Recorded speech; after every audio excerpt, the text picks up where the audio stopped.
सलाम साथियों, मेरा नाम कुमेल अब्बास है। आप सबका स्वागत है सीक्वेंशियल फिजिक्स के चैनल पे। तो आज हम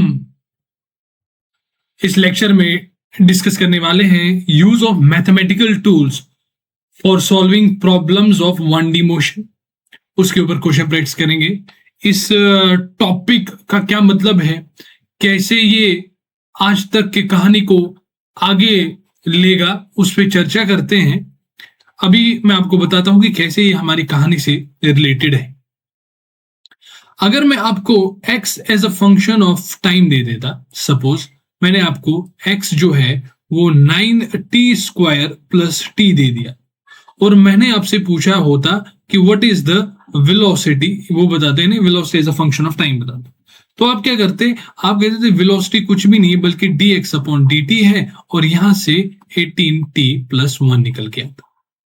सिमिलरली अगर मैं आपको velocity as a function of time दे देता और आपसे एक्सेलरेशन पूछता, तो आपको कहते थे कि एक्सेलरेशन dv/dt है, 4t है, ठीक है। या वेलोसिटी में आपको as a function of x दे देता 2x² प्लस 3, तो आप कह देते हैं कि जो एक्सेलरेशन है वो v dv/dx है, ठीक है।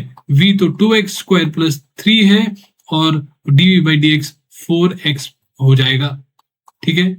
तो कहने वाली बात यह है कि अगर मैं आपको x as a function of time दे देता और वेलोसिटी पूछता, तो आप क्या कर देते? डिफरेंशिएशन कर लेते थे।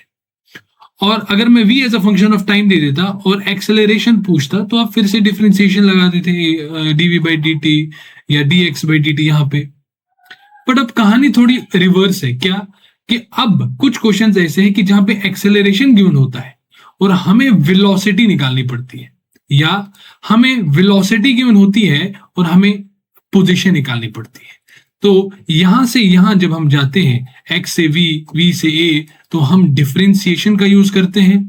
और जब हम a से v और v से x जाते हैं, रिवर्स जाते हैं, तो हम इंटीग्रेशन का यूज करते हैं। किसका यूज करते हैं? इंटीग्रेशन का। अब कैसे, कहां से, वो हम देखते हैं, ठीक है। अभी के लिए यहाँ पे इसको मिटाते ही, तो मैंने आपको कहानी कैसे हम इसको लास्ट वीडियो या जो हमने अभी तक पढ़ा उसके साथ कैसे करें। चलिए थियरी जो है हम यहाँ पे स्टार्ट करते हैं।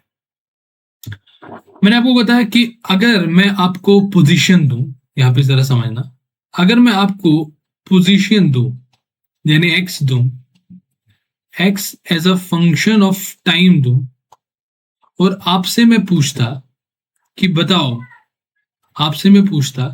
बताओ, मुझे वेलोसिटी चाहिए, तो आप कहते थे कि वेलोसिटी कुछ और नहीं, आपको बस v जो है ना dx/dt होगा। क्या होगा? dx/dt होगा। यानी वेलोसिटी कुछ और नहीं बल्कि dx/dt है, यानी आप डिफरेंशिएशन से आ जाते। फिर मैंने आपसे कहा कि v as a function of t दिया गया है या v as a function of x दिया गया है, आप मुझे एक्सेलरेशन बता दो जरा। आप कहते कि एक्सेलरेशन निकालना कोई बड़ी बात नहीं है, एक्सेलरेशन तो मैं यहाँ पे, अगर ये दिया गया है तो dv/dt, अगर फंक्शन ऑफ x दिया गया है तो vd/dx, तो मुझे यहां जाके एक्सेलरेशन मिल जाता। करेक्ट है। अब यहाँ पे उल्टा है। क्या है? उल्टा है कि आपको यहाँ पे जरा देखो कि अभी एक्सेलरेशन गिवन है, एक्सेलरेशन जो है acceleration function of time given है, और आपसे पूछा गया कि बताओ कि वेलोसिटी क्या होगी, वेलोसिटी मेरे को निकाल के दो। तो आप कैसे करोगे?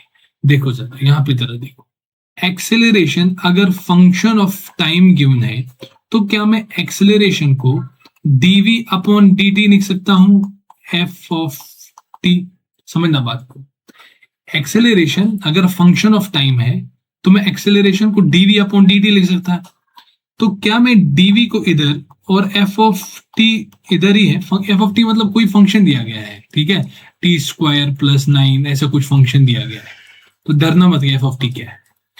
एफ ऑफ टी इधर ही और डी टी इधर है। तो अगर मैं दोनों तरफ अब इंटीग्रेट करता हूं तो क्या integration d v is equal to integral f of t d t आ जाता। तो अब लिमिट्स जो है ना वो क्वेश्चन में गिवन होगी कि जो है ना T1 यहाँ पे, T2 यहाँ पे, ओके, V1 यहाँ पे, V2 यहाँ पे, तो ये लिमिट्स गिवन होगी और हम यहाँ पे V as a function of, फिर यहाँ से हमें V as a function of T मिल जाता। समझ रहे हो बात को? अब कैसे, मतलब शायद आपको अगर कुछ यार ये उतना समझ में नहीं आया, जब हम क्वेश्चन करेंगे तो और समझ में आएगा। तो अगर a as a function of t दिया गया है तो हम v कैसे निकालेंगे?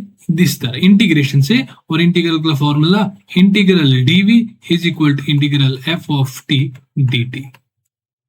बट अगर acceleration as a function of x given होता तो हम जो लगाते, देखो यहाँ पे अगर acceleration function of x given है तो हम एक्सेलरेशन को dv बाई dt लिखते नहीं, हम v dv बाई dx लिख लेते is equal to f of x। तो v dv will be equal to f of x into dx। Integral यहाँ पे ये फॉर्मूला बन जाता, integral v dv is equal to integral f of x dx। अब अगर आपको यहाँ पे जरा समझो, अगर आपको यहाँ पे दिया गया है कि जो वेलोसिटी है वो फंक्शन ऑफ टाइम गिवन है, ठीक है, velocity function of time given है, और आपसे पूछा जाता कि बताओ कि जो पोजीशन है वो कैसे निकालोगे, आप पोजीशन कैसे निकालोगे, यानी एक्स कैसे निकालोगे। आप कहोगे, यहाँ पे जरा आओ, आप कहोगे कि आपको v as a function of t दिया गया है, तो क्या हमें पता है v dx अपॉन dt होता है, तो f ऑफ t यहाँ पे एज इट इज, क्या dx जो इस तरह है f ऑफ t dt। अच्छा, मैं यहाँ पे dt को क्यों ट्रांसफर करता हूं? क्योंकि जब भी हम इंटीग्रेशन करते हैं तो यहाँ पे जो dv, ये जो है ना dv, ठीक है, इधर क्या है dx, तो x अगर यहाँ पे है तो इसका फंक्शन यहाँ पे होना चाहिए, तभी जाके इंटीग्रेट होगा। अगर यहाँ पे dv है यानी v का है तो v का ही फंक्शन यहाँ पे होना चाहिए, तब जाके इंटीग्रेट। तो मैं लाइक टर्म्स को जो है ना एक तरफ और डिसलाइक टर्म को, मतलब लाइक टर्म्स को एक तरफ कर देता हूं। तो क्या यहाँ पे इंटीग्रल कर लेता तो मेरे पास integral dx will be equal to integral f of t dt आ जाता। तो इसका मतलब ये है कि अगर मुझे यानी v as a function of t निकालना है तो मेरे पास है कि dx is equal to integral f of t dt। आपको ये फॉर्मूला रखने की कोई भी जरूरत, कोई भी याद रखने की कोई भी जरूरत नहीं है, आपको ये फॉर्मूला याद रखने की कोई भी जरूरत नहीं है। जो मैंने मेथड बताया यही आपको याद रखना है कि a as a function of t दिया गया है तो a को dv बाई dt लिख लो, और फिर यहाँ पे t वाले टर्म, मतलब यहाँ पे t वाला टर्म हो तो इसको dt दे दो, और यहाँ पे v को एज इट इज फिर इंटीग्रेट कर दो। आपको a as a function of t दिया गया तो ये लिख लो, v as a function of t दिया गया तो ये लिख लो।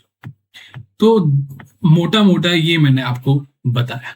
ये जो कहानी थी ये हमने बहुत बार की नहीं की कि हमें x as a function t दिया v निकाला, v as a function of t है, v as a function of x है a निकाला, ये तो किया। इस पे भी एक क्वेश्चन करते हैं। और तो ये अब हमारे लिए नया है कि अगर हमें उल्टा चलना हो तो हम कैसे चलेंगे। फिर एक क्वेश्चन पे चलते हैं। Question number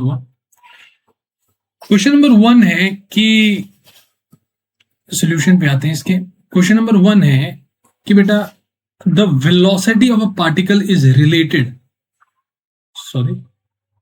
velocity of the particle is related with its position as x is equal to under root v plus 1। तो calculate acceleration at x is equal to this। क्या आपको ऐसा नहीं लग रहा कि ये इंस्टेंटेनियस एक्सेलरेशन पूछी जा रही है? तो हमें पता है कि जो इंस्टेंटेनियस एक्सेलरेशन है वो या तो dv अपॉन dt के बराबर होता है, या जो इंस्टेंटेनियस एक्सेलरेशन है वो dv अपॉन dx के बराबर होता है। ये हम तब यूज करते हैं जब v as a function of t given हो, और ये हम तब यूज करते हैं जब v as a function of x given. अब हमारे पास गिवन क्या है, ये है। तो अगर आप देखोगे यहाँ पे x है और यहाँ पे v है, तुम कुछ भी कर लो आपको यहाँ पे t नहीं मिलेगा। तो आप ये जो फंक्शन है ना v as a function of time मतलब डिराइव ही नहीं कर सकते। तो अगर आपको फील आ रहा होगा यहाँ पे एक्स और यहाँ पे वी है, तो कुछ करूंगा जिससे velocity as a function of x ही मुझे मिलेगा, बट मैं कुछ भी करूं मुझे ये नहीं मिलेगा क्योंकि यहाँ पे एक्स और वी है। सही सी बात है, तो ये यहाँ पे रिजेक्ट हो गया। तो अब सोचने वाली बात ये है कि जो एक्स दिया गया है under root v plus one, इसको कैसे मैं फंक्शन ऑफ एक्स निकाल, मैंने कहा दोनों तरफ स्क्वायर कर दो। दोनों तरफ स्क्वायर कर दोगे तो यहाँ पे रूट हट जाएगा, स्क्वायर मतलब स्क्वायर रूट हट जाता है, ठीक है, ये हट जाएगा। तो यहाँ पे v प्लस वन, तो क्या v is equal to x square minus one आया। तो क्या हमारे पास जो v है वो फंक्शन ऑफ x मिल गया। हाँ, तो एक्सेलरेशन कैसे निकाल सकते हैं, acceleration v dv upon dx के बराबर होता है। v तो एक्स स्क्वायर माइनस वन है और dv बाई dx यानी इसको x के रिस्पेक्ट में डिफरेंशिएट करोगे तो 2x आ जाएगा। तो हमारे लिए जो एक्सेलरेशन है वो 2x x square minus one आ गया। तो हमें अब क्या करना है, हमें x दिया गया है कि x इज इक्वल टू 5 पे आप a कर दो। तो यहाँ पे x की जगह आप 5 मीटर डाल दो तो आपको एक्सेलरेशन मिलेगा कि acceleration 2 into 5 square minus one. तो क्या ये 10 इंटू 25 माइनस वन आया। तो क्या ये 10 इंटू 24 आया। तो क्या ये 240 मीटर पर सेकेंड स्क्वायर आया। तो क्वेश्चन देखा और थिंकिंग कैसे डेवलप की, अप्रोच कैसे बनाया, ये सब सीखना होता है। क्वेश्चन नंबर 2 पे चलते हैं। कह रहा कि velocity of the particle moving in a positive x axis okay is given as this. Velocity as a function of x आपको दिख रहा होगा, डायरेक्टली गिवन है। अच्छा, वह अल्फा जो है वो पॉजिटिव कांस्टेंट है। ओके सर, अज्यूमिंग, देखो assuming that at moment t equal to 0 the particle was located at x is equal to 0, यानी t इक्वल टू 0 पे x इज इक्वल टू 0 है। अच्छा, हमें क्या करना है, the time dependence of velocity and the acceleration of the particle. इसका क्या मतलब है, इसीलिए लैंग्वेज का यहाँ पे लिखना है, क्वेश्चन को इंग्लिश में लिखना बहुत जरूरी है। कभी कभार क्या होता है कि टीचर सिर्फ आपको मतलब क्वेश्चन क्या बताता है वो बताता है, यानी मतलब वर्बली बताता है कि यहाँ पे ये दिया गया है, ये दिया गया है, क्वेश्चन रिटन नहीं देता है, जिसकी वजह से जो रीडिंग स्किल्स है स्टूडेंट में वो डेवलप नहीं होते।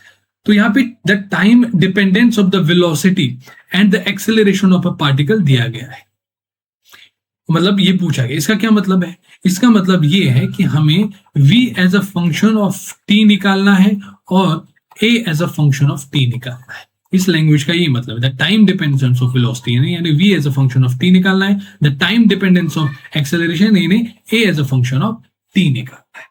दूसरे केस में द एवरेज वेलोसिटी और एवरेज स्पीड निकालना है जब over the time the particle takes to cover s metres, उस पे भी आते हैं, उस पे भी आते हैं। तो ये जरा देखिए हम इसको कैसे अप्रोच करेंगे। हमें चाहिए क्या, हमें चाहिए कि पहले पार्ट में अगर हम देखेंगे, हमें चाहिए पहले पार्ट में कि v as a function of t चाहिए मुझे। Okay, v as a function of t चाहिए और a as a function of t चाहिए, दोनों मेरे को चाहिए। अच्छा, अब गिवन क्या है, गिवन है कि हमारे पास जो v है, गिवन क्या है, हमारे पास जो v है वो अल्फा अंडर रूट एक्स है। तो यहां आप कैसे सोचोगे कि इसको मैं फंक्शन ऑफ टाइम कैसे निकालूं, क्योंकि कुछ तो दिया ही नहीं गया है t के बाद, t मतलब कुछ ऐसा कुछ फंक्शन दिया नहीं गया है।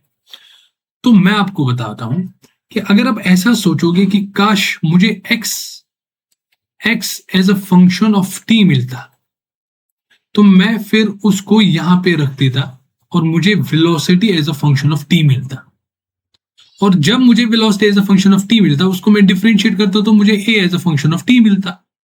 तो ये सोचने का प्रोसेस है कि काश मुझे x as a function of t मिल जाए, उसको मैं इसमें रख दूंगा तो मैं मुझे v as a function of t मिल, उसको मैं फिर एक्सेलरेट कर डिफरेंशिएट करूंगा, मुझे एक्सेलरेशन मिले। अब मसला है कि x आपको जो है x as a function of t कैसे मिलेगा। तो क्या आपको ये दिख रहा है कि यहां पे जरा आ जाओ, क्या यहां पे आपको वेलोसिटी गिवन है, देखो वेलोसिटी गिवन है, बट वेलोसिटी क्या गिवन है, वेलोसिटी गिवन है as a function of x. देखो जरा, velocity as a function of x given है, इधर किधर गया, velocity as a function of x given है, और आपको क्या चाहिए, पोजीशन चाहिए। तो क्या आपको इंटीग्रेशन से जाना है? हाँ सर, इंटीग्रेशन से जाना है। तो क्या आप यहाँ पे देख सकते हो कि v को मैं लिख सकता हूं dx upon dt is equal to alpha root x। फिर क्या करना है, लाइक वाले टर्म्स को, dx मतलब x, d इसके साथ क्या आ जाएगा, x वाले टर्म्स। तो dx तो ठीक है, क्या मैं अंडर रूट को इधर ले आऊं, अंडर रूट एक्स, और dt को उधर भेज दूं, dt। तो क्या अब मैं यहाँ पे इंटीग्रल दोनों तरफ करता हूं। अब लिमिट्स जरा सोचो, यहाँ पे दिया गया है t इक्वल टू 0 पे x इज इक्वल टू 0 है, इसका यूज करते हैं। यानी जब t 0 है, x हमारा 0, यहाँ पे किसके लिमिट डालेंगे, x की, और जब t कुछ t है उस टाइम पे कुछ x है, वो हम निकालेंगे।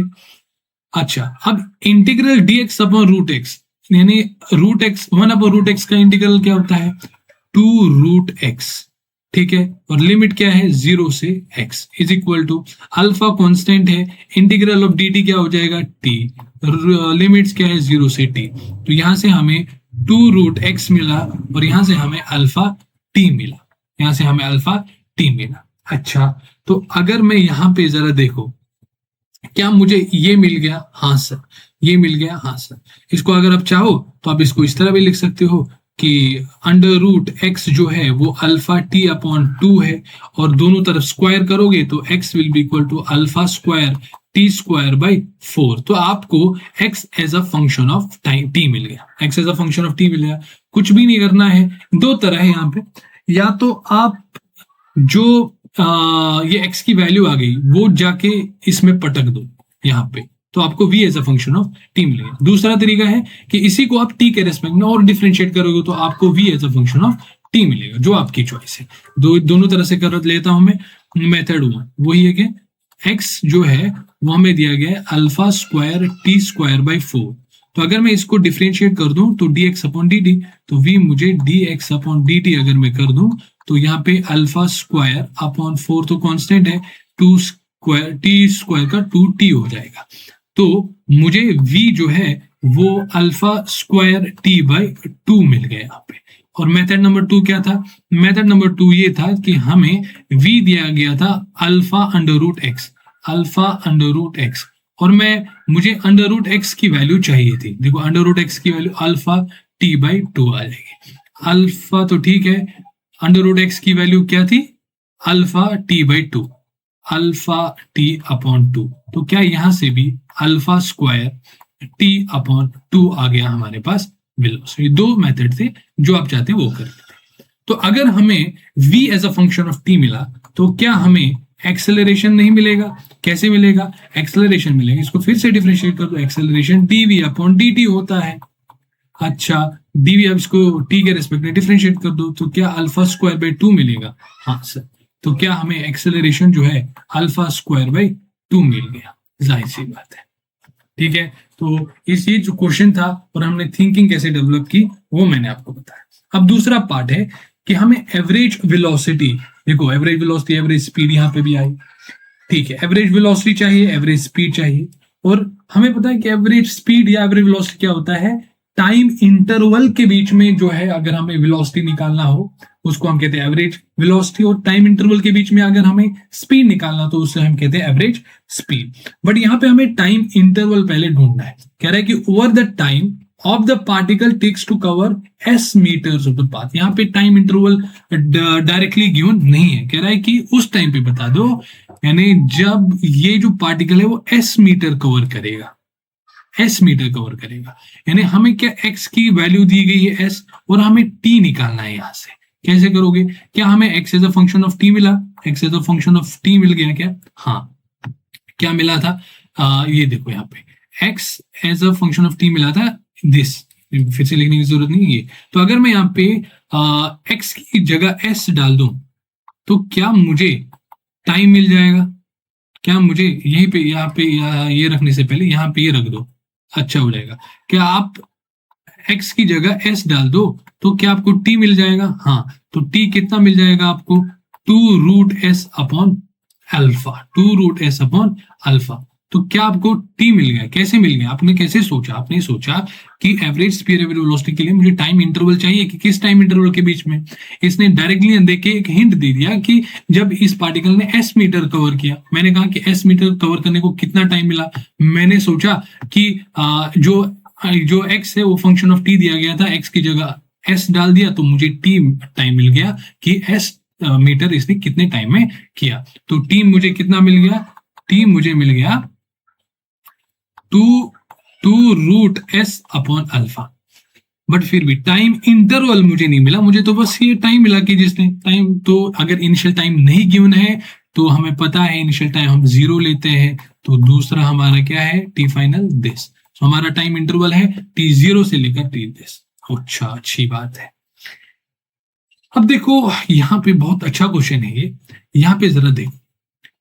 अब हमें जब एवरेज वेलोसिटी निकालना हो, एवरेज वेलोसिटी निकालना हो, तो क्या वो total displacement upon total time होता है? हाँ sir, total displacement upon total time होता है। और जो एवरेज वेलोसिटी हो, सॉरी एवरेज स्पीड जो होता है, क्या वो total distance upon total time होता है? Total distance upon total time होता है। Total distance upon total time होता है। टोटल टाइम होता है। तो हमारे पास जो टाइम इंटरवल है वो तो ये है। तो इस टाइम इंटरवल के बीच में हमें एवरेज वेलोसिटी और एवरेज स्पीड निकालना है। अब क्या ये बराबर होगा? देखिए, मैंने आपको एक चीज बताई थी कि जो एवरेज वेलोसिटी का जो मैग्नीट्यूड होता है, या इस तरह देखो कि जो एवरेज स्पीड का जो होता है वो हमेशा ग्रेटर और equal to magnitude of average velocity होता है। एवरेज स्पीड जो है वो सिर्फ और सिर्फ average magnitude of average velocity के बराबर सिर्फ तभी होती है जब डायरेक्शन चेंज नहीं होती। तो हमें कैसे पता चलेगा कि डायरेक्शन चेंज नहीं हुआ कि क्या नहीं हुआ? उसके लिए देखो, वो तो आप तब देखोगे जब आप एवरेज स्पीड कैलकुलेट करोगे। एवरेज वेलोसिटी के लिए आपको क्या चाहिए? डिस्प्लेसमेंट चाहिए और टोटल टाइम। टोटल टाइम तो आपको पता है 2√s अपॉन अल्फा माइनस 0, ठीक है, टोटल टाइम आपको पता है। बट टोटल डिस्प्लेसमेंट कैसे निकालोगे? मैंने आपको बताया डिस्प्लेसमेंट जब आपको निकालना है तो कोई चिंतन वाली बात नहीं है। X as a function of t दिया गया है, हाँ सर दिया गया है। X as a function of t कैसे क्या दिया गया है? Alpha square t square upon 4, alpha square t square upon 4।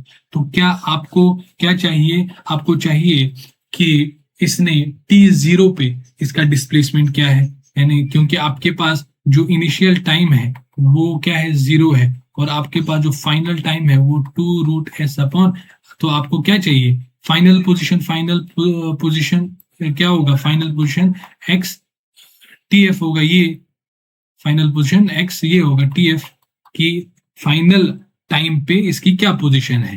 तो वो आपको x फाइनल होगा, और x इनिशियल क्या होगा कि t इक्वल टू 0 पे, यानी x0 आपको निकालना है। तो t इक्वल टू 0 पे इसकी क्या पोजीशन है? उसकी इनिशियल पोजीशन होगी। t equal to this time पे क्या पोजीशन होगी? उसकी फाइनल पोजीशन। इनिशियल टाइम के लिए मैं इसे t0 निकालूं तो क्या x0 आ जाएगा? हाँ।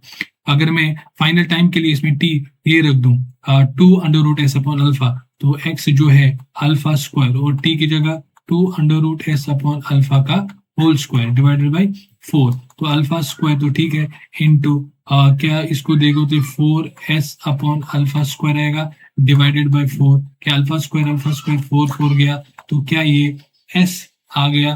तो जाहिर सी बात है वो तो गिवन ही था कि इतने में ये कैसे आया कि जब बॉडी ने s मीटर कवर किया, तभी तो ये टाइम आया। तो ठीक है, मैंने आपको वो भी बताया। तो हमारे पास टाइम इंटरवल है t इक्वल टू 0 से लेकर t equal to 2√s upon alpha, और हमारे पास initial position i 0, final position i s। तो हम एवरेज डिस्प्लेसमेंट कैसे निकालेंगे? सॉरी, एवरेज वेलोसिटी कैसे निकालेंगे? Total displacement x final minus x initial, s minus 0, total time t final 2√s upon alpha minus 0। क्या ये s upon 2√s divide by alpha ऊपर, क्या ये अल्फा रूट s अपॉन 2 आ गया क्या? हाँ सर, एवरेज वेलोसिटी हमारे पास आ गई। एवरेज वेलोसिटी हमारे पास आ गई सर। ठीक है, एवरेज वेलोसिटी हमारे पास आ गई। क्या कोई शक वाली बात है? नहीं सर। तो क्या अब हम यहाँ पे एवरेज स्पीड कैसे निकालेंगे? एवरेज स्पीड के लिए डिस्टेंस का होना बहुत जरूरी है। अब डिस्टेंस जब भी आता है तो मैंने आपको कहा था कि सतर्क होना बहुत जरूरी है। हम अभी डिस्टेंस चाहिए, हमें डिस्टेंस चाहिए कहां से कहां तक? t इक्वल टू 0 से t equal to 2√s upon alpha. अच्छा, अब यहाँ पे जरा देखो, अब यहाँ पे जरा देखो कि हम यहाँ पे जब भी हम डिस्टेंस कैलकुलेट करते हैं तो हम ये देखते हैं कि पहला स्टेप्स, हम स्टेप से वो कैलकुलेट, पहले स्टेप क्या है? v as a function of t निकालो, ठीक है, v as a function of t निकालो, उसमें v 0 पुट कर दो, टाइम की वैल्यू निकालो। क्या v as a function of time मिल गया हमें? v as a function of time मिल गया हमें? हाँ, v as a function of time मिल गया था हमें, alpha square t by 2, alpha square t by alpha square t by 2। अच्छा, इसको जब आप 0 के बराबर करोगे, यानी अब इसके बाद अल्फा स्क्वायर t बाई 2 जब आप 0 के बराबर करोगे तो t 0 मिलेगा, यानी 0 पे t 0 मिलेगा। 0 पे इसका कोई बॉडी t 0, यानी वो टाइम मिल गया आपको जहां पे वेलोसिटी 0 है। तो बॉडी ने तो t 0 से ही स्टार्ट किया था, t equal to 2√s upon alpha से, t इक्वल टू 0 से ही तो स्टार्ट किया था। तो ये हमें कुछ यहाँ पे हेल्प नहीं करेगी, क्योंकि हमें वो वेलोसिटी चाहिए थी जहां पे इसने 0 तो की, बट टर्निंग पॉइंट भी होना चाहिए। क्योंकि इसने t इक्वल टू 0 से ही स्टार्ट किया तो इसका टर्निंग पॉइंट नहीं है। इसका मतलब यहाँ से लेकर यहाँ तक, यहाँ से लेकर यहाँ तक जो है बॉडी की जो डिस्टेंस है, वो बॉडी की जो डायरेक्शन वो चेंज नहीं हुए है। तो ये दोनों के दोनों फिर बराबर होंगे, दोनों के दोनों फिर बराबर होंगे। क्या आपको बात समझ में आई? क्या बात समझ में आई? तो फिर आइए फिर नेक्स्ट, ठीक है, ये आपको समझ में आया क्या? शायद आपको डाउट ना रहा होगा। यहाँ पे हमें टाइम जो निकल के आया, इसका मतलब t 0 पे v 0 है, बट चूंकि हमारा बॉडी ही t 0 से चल रही है तो इसका मतलब सेंस नहीं है कि, इसका मतलब t 0 से t इस 2√s अपॉन अल्फा में कोई डायरेक्शन चेंज नहीं हुई। डायरेक्शन चेंज नहीं हुई है तो एवरेज स्पीड जो है वो एवरेज वेलोसिटी के बराबर आएगी। अब नेक्स्ट क्वेश्चन पे चलते हैं। कह रहा है कि a particle moves along straight line, okay, straight line path such that its magnitude of velocity is given by this. If it is initially located, देखो initially located at origin, then determine the magnitude of particles average velocity or average speed in the time interval 0 से 4। अच्छा, क्या दिया गया है? हमें जो given है, हमें जो गिवन है वो है, जो v है वो 3t स्क्वायर माइनस 6t है, और हमसे जो पूछा गया, हमसे पूछा गया एवरेज वेलोसिटी और एवरेज स्पीड बता। हमें पता है कि एवरेज वेलोसिटी जो होता है वो total displacement upon total time होता है,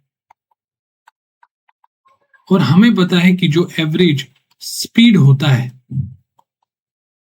वो total distance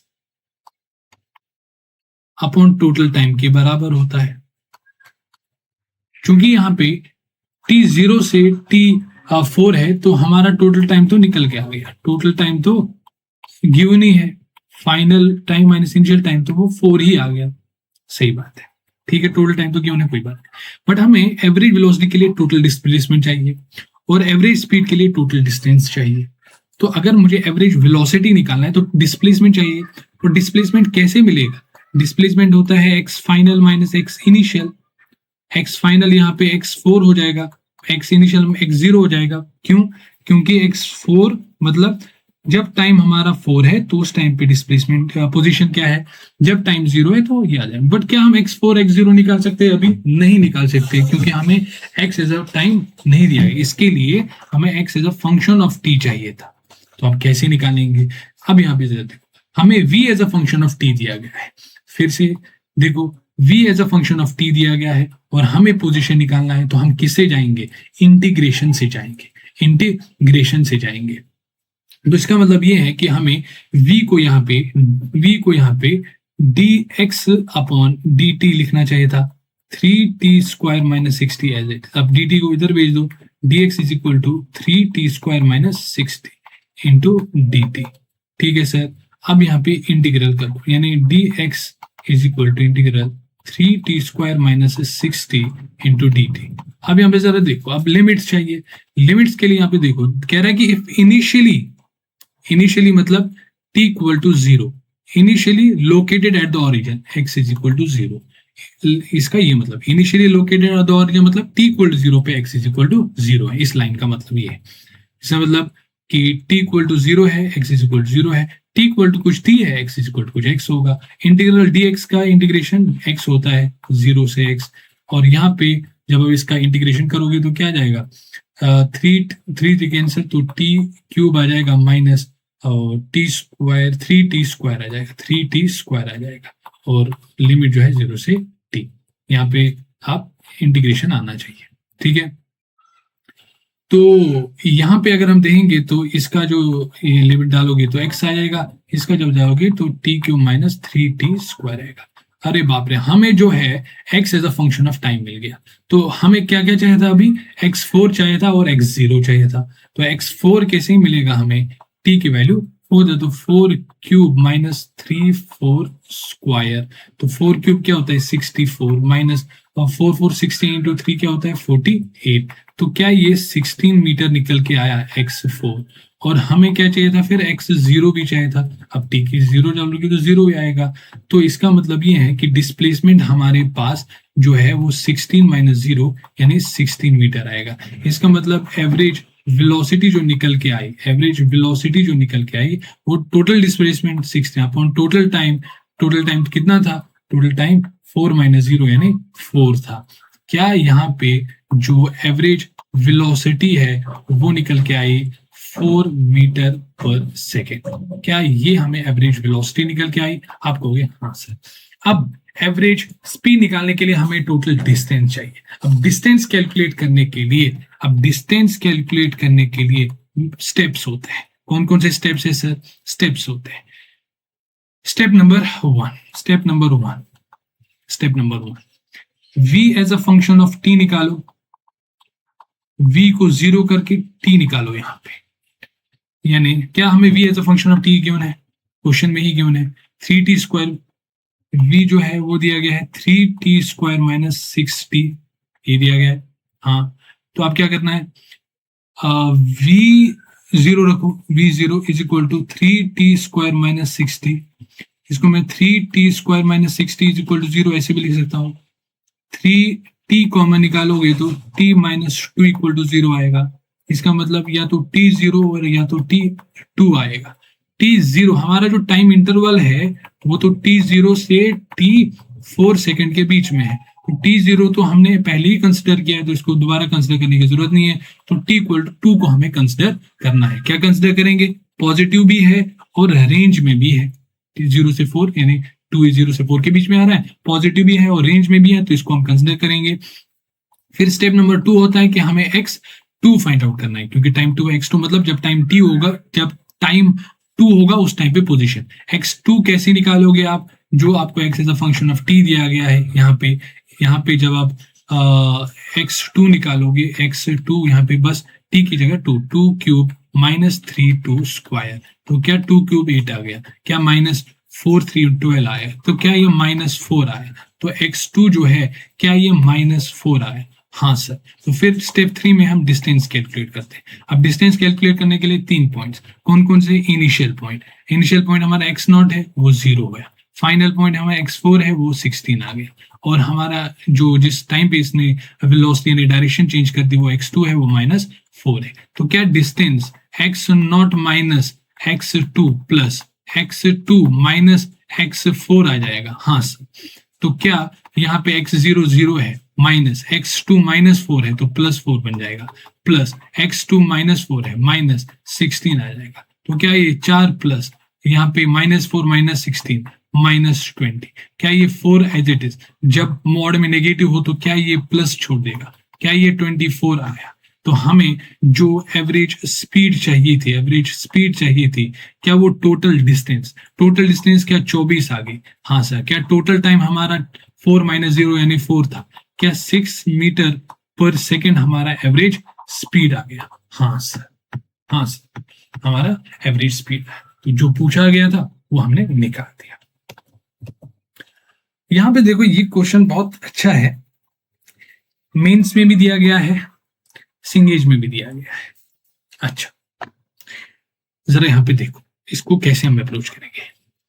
the relation between time and displacement is given this, कि हमें टी जो है वो alpha x square plus beta x दिया गया है, where alpha beta positive constant है, और हमें रिटार्डेशन निकालना है।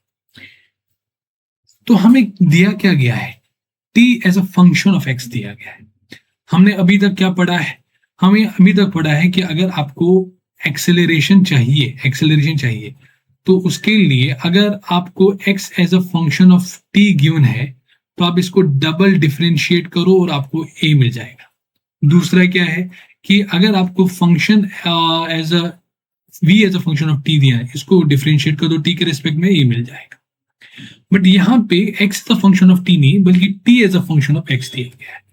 अगर आप इस क्वेश्चन में देखोगे, किस क्वेश्चन में, ये जो हमारा क्वेश्चन था, इसमें हमें x as a function of v दिया गया, तो हमने कुछ स्क्वायरिंग वायरिंग करके v as a function of t, हमें x as a function of t दिया गया था, हमने इसको रीअरेंज करके कुछ स्क्वायरिंग करके v as a function of t निकाला, और फिर हमने यहाँ पे एक्सेलरेशन निकाला था। बट यहाँ पे अगर आप देखोगे, यहाँ पे t as a function of दिया गया, क्या आप यहाँ से x as a function of t निकाल पाओगे क्या? ऐसे सिंपली तो नहीं निकाल सकते। आप यहां से x as a function of t नहीं निकाल सकते, मतलब सिंपली नहीं निकाल सकते, क्योंकि यहाँ पे क्वाड्रेटिक एक्स से आप x को कैसे सिंपली जो है वो स्प्लिट करोगे। तो ऐसा नहीं है कि नहीं कर सकते, वो भी मेथड मैं आपको बताऊंगा, इसीलिए मैंने यहाँ पे स्टार डाला है, मैं आपको दोनों मेथड बताऊंगा। बट जो यहाँ पे इसका जो सिंपल मेथड है वो ये है कि भले ही आपको x as a function of time नहीं गिवन है, but t as a function of x तो दिया गया है। आप d, अगर देखो, अगर आपको x as a function of t given होता, समझना बात को, तो आप v कैसे निकालते? dx upon dt। बट यहाँ पे t as a function of x है, तो आप dx अपॉन dt की जगह dt अपॉन dx निकालो। कोई नहीं, अगर ये v है तो ये 1/v होगा, बस। तो यहाँ पे जरा देखो, t जो है हमें alpha x square plus beta x मिल गया, करेक्ट है। अब हमें क्या चाहिए? क्योंकि हम dx अपॉन dt नहीं निकाल सकते, उसके लिए x is a function of t चाहिए था, हम अब dt अपॉन dt निकालेंगे, यानी 1/v निकालेंगे। dt अपॉन dx यानी इसको पूरे से x के रेस्पेक्ट डिफरेंशिएट कर दो, तो 2 अल्फा एक्स प्लस बीटा आ जाएगा। तो क्या यहाँ पे dx अपॉन dt क्या आएगा? 1/v। क्या ये 2 अल्फा एक्स प्लस बीटा आएगा? हाँ सर। क्या यहाँ पे अगर मैं क्रॉस मल्टीप्लाई करूं तो क्या मेरे पास v आ गया 2 alpha x plus beta raise power -1, यानी यहां से आ जाएगा 1/2 अल्फा एक्स प्लस बीटा। इसको मैंने ले लिया, ये कोई बड़ी बात नहीं है, रेज पावर -1। अब हमें चाहिए क्या? फिर से क्वेश्चन में हमें रिटार्डेशन चाहिए था। रिटार्डेशन मतलब एक्सेलरेशन नहीं चाहिए था। तो एक्सेलरेशन क्या होता है? एक्सेलरेशन हम या तो dv/dt से निकाल सकते थे या v dv/dx से निकाल सकते थे। कि यहाँ पे ये कब as a function of t दिया गया, तो ये as a function of x दिया गया, तो ये क्या ये as a function of x given है? हाँ सर। तो हम एक्सेलरेशन कैसे निकालेंगे? v dv/dx से। तो यहाँ पे जरा देखो, v 2 alpha x plus beta raise power -1। अब dv अपॉन dx, इसका डिफरेंशिएशन तो पावर डाउन यानी -1, ओके, पावर डाउन पावर -1 यानी 2 alpha x plus beta raise power -2, इसका डिफरेंशिएट करेंगे। देखो यहाँ पे शायद ये थोड़ा मैसी होगा, यहाँ पे मैं dv अपॉन dx ही लिख लेता हूँ। यहाँ पे जरा देखो, v दिया गया है 2 alpha x plus beta raise power -1। अगर मैं आपसे dv अपॉन dx पूछूं तो क्या आप इसको पावर डाउन यानी -1, 2 alpha x plus beta, chain rule लगेगा, पावर -1, फिर 2 अल्फा आ जाएगा। यहाँ पे डिफरेंट चेन रूल आए, डिफरेंशिएशन जो आता है उसको ये दिखेगा। तो क्या ये यहाँ पे, इसको मैं यहाँ पे लिखूंगा ठीक है, या इसको 2 अल्फा एक्स प्लस बीटा -1, ठीक है, और यहाँ पे d v upon d x कैसे क्या आया, वो आया, वो आ गया माइनस, माइनस को मैं बाहर लेके जा रहा हूं, 2 अल्फा एक्स प्लस बीटा और फिर 2 अल्फा। अच्छा, इसको अच्छी तरह से लिखते हैं, तो -2 अल्फा इंटू क्या, ये -1 है, ठीक है, ये एक मिनट, ये -2 है ना यहाँ पे, हाँ -2 है, तो when basis are same powers are added, तो क्या मैं यहाँ पे 2 alpha x plus beta raise power -3 लिख सकता हूँ, यहाँ लिख सकता हूँ। तो क्या मैं इसको ऐसे भी लिख सकता हूँ, 2 अल्फा एक्स प्लस बीटा -1 की रेज पावर 3, ऐसे लिख सकता हूँ क्या, हाँ लिख सकता हूँ। मैं ऐसा क्यों कर रहा हूँ, क्योंकि हमें एक्स के रिस्पेक्ट में वो नहीं दिया गया है, हमें वी के इसमें ऑप्शंस दिए गए हैं, तो मैं इसको वी में लाने की कोशिश कर रहा हूँ।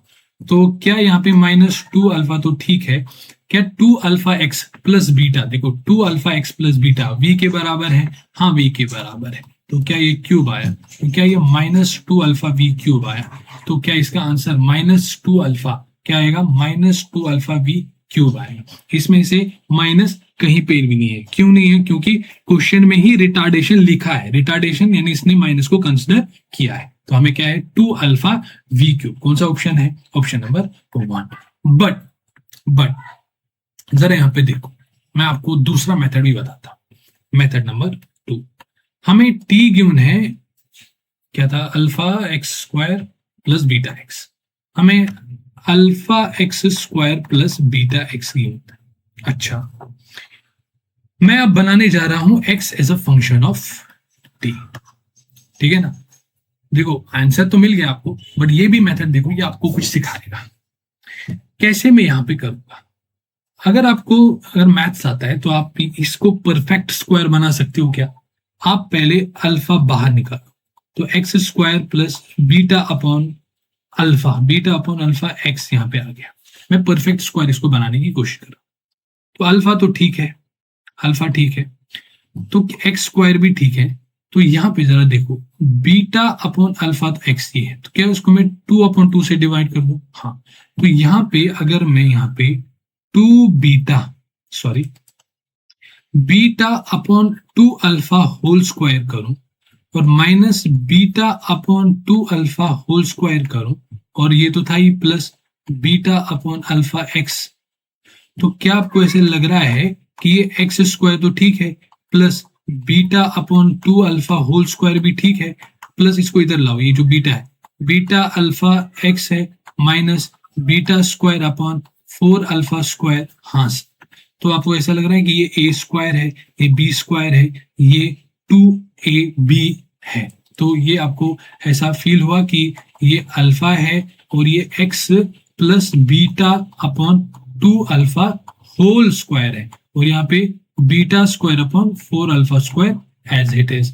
अगर मैं अल्फा से इसको मल्टीप्लाई कर दूं तो क्या मुझे ऐसा कुछ मिलेगा, होल स्क्वायर माइनस, जैसे मैं इसको, तो यहाँ पे बीटा स्क्वायर अपॉन 4 अल्फा आ जाएगा। तो यहाँ से क्या चल रहा है हमारा, यहाँ से चल रहा है कि टी जो है वो इस तरह है, तो मैं क्या कर रहा हूं, t plus beta square upon 4 alpha is equal to alpha x plus beta upon 2 alpha whole square. अच्छा, अब यहाँ पे जरा देखो, अल्फा को भी इधर भेज दो, तो क्या ये t upon alpha plus beta square upon 4 alpha square बन गया, is equal to x plus beta upon 2 alpha का होल स्क्वायर। अब मैं इसको इस तरह भी लिख सकता हूँ, इसको 1/2 से दोनों से ये कर दो, यानी यहाँ से भी 1/2 पावर कर दो, यहाँ से भी 1/2 पावर कर दो, या स्क्वायर अंडर रूट दोनों तरफ चढ़ा दो, तो क्या ये t upon alpha plus beta square upon 4 alpha square, ठीक है, 1/2 बन गया, तो क्या यहाँ पे x plus beta by 2 alpha आ गया, तो इसको मैं बस इस तरह लिख रहा हूँ कि x plus beta by 2 alpha जो है वो t upon alpha plus beta square upon 4 alpha square आ गया, रेज पावर 1/2। तो क्या x जो है वो t upon alpha plus beta square upon 4 alpha square raise power 1/2 minus beta upon 2 alpha. क्या हमें x as a function of t मिला? Yes sir. तो अब हमें क्या चाहिए था? एक्सेलरेशन चाहिए। उसके लिए पहले वेलोसिटी निकालेंगे, तो इसको t के रेस्पेक्ट में डिफरेंशिएट कर दो, dx अपॉन dt। देखो यहाँ पे power down t up by alpha plus beta square upon 4 alpha square power -1, तो -½ आ जाएगा। ये कॉन्स्टेंट टर्म है, ये हट जाएगी। अच्छा ठीक है, तो ये हमें क्या मिल गया? ये हमें v मिल गया 1/2। ठीक है, यहीं पे मैं लिख लेता हूं कि ये हमें v मिल गया, ये हमें v मिल गया। तो अब हमें क्या चाहिए? एक्सेलरेशन। फिर से डिफरेंशिएट कर दो, एक्सेलरेशन dv/dt होता है, dv/dt होता है। तो इसको फिर से जब आप करोगे तो -1/4 बन जाएगा, पावर डाउन पावर में। तो यहाँ पे सॉरी, एक मिनट, यहाँ पे ये तो आ गया, बट इसका भी आ जाएगा ना 1/अल्फा। ठीक है, 1/अल्फा इस तरह भी आ जाएगा, क्योंकि इसका फिर से डिफरेंशिएट तो कांस्टेंट है t/अल्फा का, 1/अल्फा आ जाएगा। अच्छा, t/अल्फा तो ठीक है, plus beta square upon 4 alpha square raise power -½ ठीक है, सॉरी -½ -1, तो -½ -1 3/2 -3/2, और फिर से इसका चेन रूल की तरह 1/अल्फा यहाँ पे आ जाएगा। ठीक है, और 1/अल्फा यहाँ पे मैं भूल गया, तो अल्फा यहाँ पे आ जाएगा, ये वाला अल्फा। अच्छा, तो इसको मैं 1/4, इसको alpha into alpha, alpha square, और इसको मैं t/अल्फा plus beta square upon 4 alpha square अगर मैं लिखूं, और यहाँ पे -½ लिखूं, और उसकी पावर में 3 चढ़ा, तो कोई दिक्कत वाली बात है नहीं है। पर अगर आप यहाँ पे देखोगे, इसको अगर आप इसी तरह से लिखोगे, इसको अगर आप इसको अच्छी तरह से लिखोगे, इसको जरा देखो, अगर आप अच्छी तरह से लिखोगे, ये क्या है? ये है एक मिनट, हाँ ठीक है ठीक है, ये है 1/2 अल्फा t/अल्फा plus beta square upon 4 alpha square -½ ठीक है, तो ये हमारा v निकला था। तो यहाँ पे जरा देखो, तो क्या मैं यहाँ से, ये तो ठीक है, तो क्या मैं इसकी वैल्यू निकाल सकता हूँ t/अल्फा प्लस बीटा स्क्वायर -½ क्योंकि यहाँ पे भी है, तो ये किसके बराबर है? v के बराबर है। तो क्या ये वाला जो पार्ट है, इसको अगर मैं उधर भेज दूं, तो क्या 2 अल्फा v निकल के आएगा? हाँ, तो यहाँ पे जरा देखो, 1 -1/4 अल्फा स्क्वायर, तो ठीक है। तो क्या इसकी जो वैल्यू है, इस सभी की जो वैल्यू, ये इसकी जो वैल्यू है वो क्या आएगी? 2 अल्फा v आ गए, रेज पावर क्या है? 3 है। तो क्या यहाँ पे -1/4 तो ठीक है, -1/4 तो ठीक है। तो यहाँ पे जरा देखो, अल्फा स्क्वायर है और 2 की पावर क्यूब हो जाएगा 8, यहाँ पे अल्फा क्यूब और यहाँ पे v क्यूब हो जाएगा। तो क्या 4 1 जार 4 2 अल्फा स्क्वायर और यहाँ पे आ जाएगा। तो क्या ये -2 अल्फा v क्यूब आया?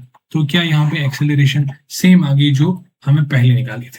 तो यहाँ पे इसको वैसे भी कर सकते थे, बट अगर आप यहाँ पे ये अप्रोच निकालते कि कोई बात नहीं, अगर हमें x as a function of t नहीं गिवन है but t as a function of x तो गिवन है, तो मैं dx अपॉन dt के बजाय dt अपॉन dx निकालूं, तो आपका काम आसान हो जाता। अगर आप देखो, अगर ये क्वेश्चन आपके एग्जाम में आता है तो जाहिर सी बात है आप मेथड नंबर 1 से ही करोगे, बट जब आप घर पे प्रैक्टिस कर रहे हो तो दोनों मेथड से प्रैक्टिस करो, क्योंकि आंसर निकालना घर पे जब प्रैक्टिस कर रहे हो तो घर पे आंसर निकालना कोई बड़ी मतलब वो मोटिव नहीं होना चाहिए, अप्रोच डिफरेंट अप्रोच क्वेश्चन पे कैसे लगाते हैं वो आना चाहिए। फिर लास्ट क्वेश्चन है, the velocity of the particle at any time t is given by this. हमें at what time its velocity is maximum. देखो यहाँ पे अगर हम देखेंगे v दिया गया है 2t 3 - t, और हमसे पूछा है किस टाइम पे वेलोसिटी मैक्सिमम है। मैक्सिमम निकालने के लिए पहले इसको डिफरेंशिएट कर दो, तो क्या यहाँ पे डिफरेंशिएट करोगे इसको इस तरह लिखो ना, कुछ बात है कि इसको 3 to the 60 -2t स्क्वायर, ये आ जाएगा, ठीक है ना, 3 to 6t -2t स्क्वायर। तो dy/dt करोगे तो 6 -4t आ जाएगा। तो फिर इसको क्या करना है, 0 के बराबर करना है, तो t की वैल्यू 2/3/2 आ गई। अब ये जो टाइम है इसमें मैक्सिमम होगा मिनिमम होगा, क्या करना है, जो ये जो है इसको डबल डिफरेंशिएट करना है। डबल डिफरेंशिएट मतलब इसको फिर से डिफरेंशिएट करना पड़ेगा। जब d2v अपॉन dt स्क्वायर करोगे तो -4 निकलेगा, क्योंकि ये नेगेटिव है, तो इसका मतलब t इज इक्वल 3/2 मैक्सिमम, इस टाइम पे मैक्सिमम स्पीड होगी। 3/2 मतलब 1/1.5। तो ये था हमारे आज का जो ये था हमने डिस्कस किया। अगर मैं आपसे बता दूं फिर से, जो हमारा गोल था वो ये था कि कैसे हम यूज ऑफ मैथमेटिकल टूल्स करेंगे। मतलब इसमें हमने पहले एक्स जब गिवन था तो वी निकालना, वी गिवन था तो ए, वो तो हमने किया था। अब आज के क्वेश्चन में हमने ए गिवन हो तो वी कैसे निकालेंगे, वी गिवन हो तो ए कैसे निकालेंगे। ये अच्छे अच्छे क्वेश्चन हमने किए। तो आज की वीडियो तक यही रखते हैं, मिलते हैं नेक्स्ट वीडियो में। Tata bye bye.